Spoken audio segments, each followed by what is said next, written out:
Chapter 44. Alec. My heart almost stopped when I heard the doorbell. My parents had taken Ashton and Cole to their 8 o'clock basketball game, so I was trying to ignore the world by getting some overdue homework done in my room. I seriously expected to see a police car when I looked out the window, so when I opened the front door and saw Danny standing there in the bright morning sunlight, I was so fucking relieved. Relieved it wasn't something bad, and also relieved that she hadn't decided to pretend she'd never met me after everything that had happened the night before. There she stood, bundled up in her big coat with her hair in a long, loose braid, and I'd never been so happy to see anyone in my life. "Is this a new thing? You walk into my house?" I asked, holding the door open so she could come inside.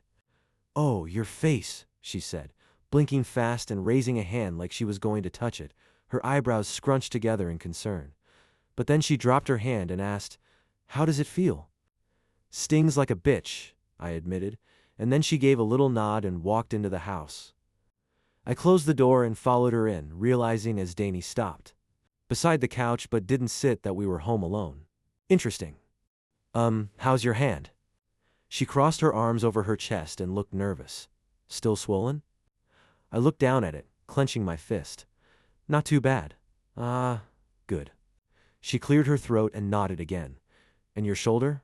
Are you nervous?" I said, stepping closer. "You seem a little jumpy." No," she said, taking a step back. "Out of my reach. You okay?" I asked, suddenly aware of the way her eyes wouldn't meet mine, and how she looked fucking sad. "What's the matter?" "Nothing."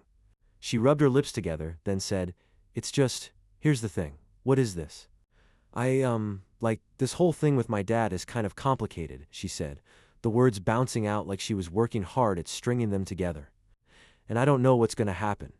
I might leave again, I might not, but it seems to me that right now, while you've got so much going on in your hockey career and everything with me is up in the air, maybe it's best if we take, a break." "A break?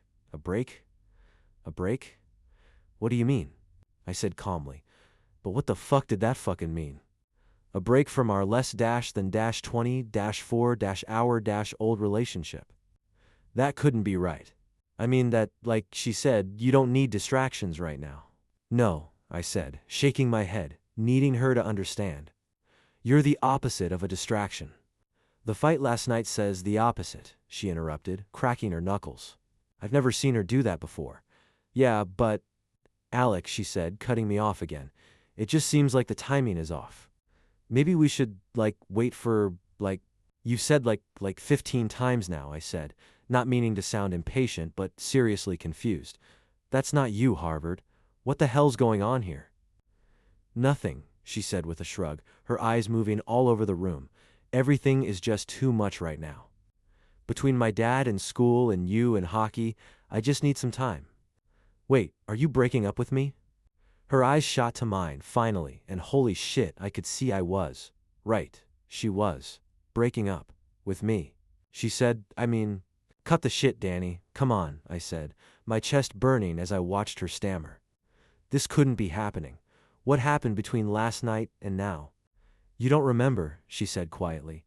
"Wait, this has to do with the fight?"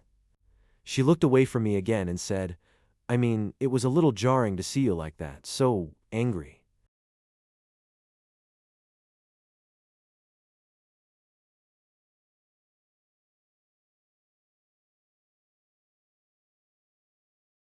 "Bullshit," I said, because anyone could see she was lying. "You jumped in front of me and yelled in my face. You have never been afraid of me in your entire life, Collins. Come on. Why don't you tell the truth?" "Well then," she said, blinking fast like she was looking for another reason since I'd rejected the last one. "What the hell was that?" She took a deep breath and then said, "You promised." "What?" "You promised that I could be the one to end things on my terms. When it was fake," I said, shaking my head. "What the bell is happening? And that's what I'm doing. I'm ending it." I looked at those brown eyes and felt utterly fucking lost, especially when I saw a tear escape.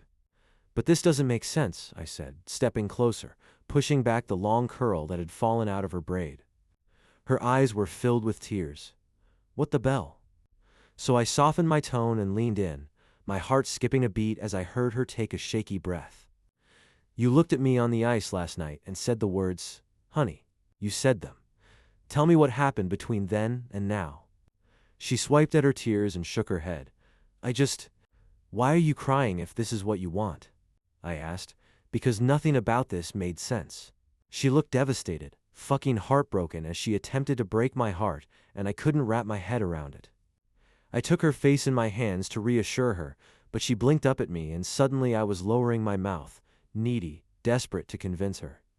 My lips landed on hers like a dare, challenging her to show me she meant the ridiculous words she was saying. The lyrics to "Lose Me Like You Mean" it came at me like a fist. All I need is for you to look me in the eyes, make me believe it.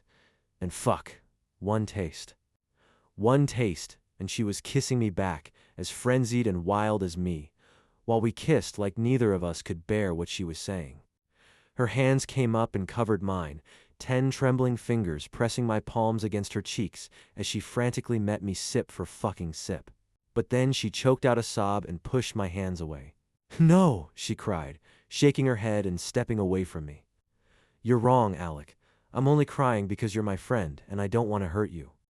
Then don't, I said, struggling to get a good breath as full-on panic screamed through me. Collins, double quotes. I don't want to hurt you. I trailed off because fucking wait. I don't want to hurt you. Did she feel bad for me? Was she trying to let me down easy? Soft little Alec, was that what this was? But you promised, she repeated, sounding like she was begging. Like she was desperate for me to remember her out clause. And I realized as I looked at her that I had no choice. If she wanted to be done, we were done. Because I wasn't going to beg anymore. If we're going out, we're going up in flames, baby. My gut burned with shame as I looked at her pretty face and realized Todd done it again. Holy shit, I'd fallen head over heels for the only girl I'd ever wanted, and the only girl who knew how to fucking destroy me. Same old Donnie, eh? I said, grinding my teeth against the pain that was suddenly like a knife in my chest. I took a big step back from her, leaving me behind yet again. At least this time there aren't any letters for you to ignore. What? How could you do it, by the way? I asked, angry at the confused look on her face, done with the bullshit. Everything hurt again, and it was because of her again, and suddenly I needed her to answer the damn question that had haunted me for years. How could you walk away when I needed you? I wrote you every fucking week, breaking our stupid rules and begging you to be there for me, but you didn't even care enough to send a screw you note in response. How? What are you talking about?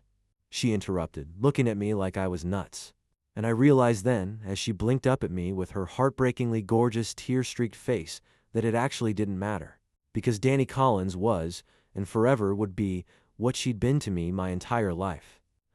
The one I wanted who didn't want me back. Nothing, forget it, I said, so pissed at myself for being such a chump. So pissed at her for doing this to me again, just realizing that. The one thing I can always count on is that I can't count on you.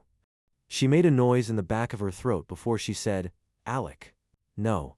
I shook my head in disbelief. So fucking stupid. Looked down at the carpet. I didn't want to see her face, couldn't look at her, because I was in serious danger of losing my shit and begging on my knees, or tucking, crying.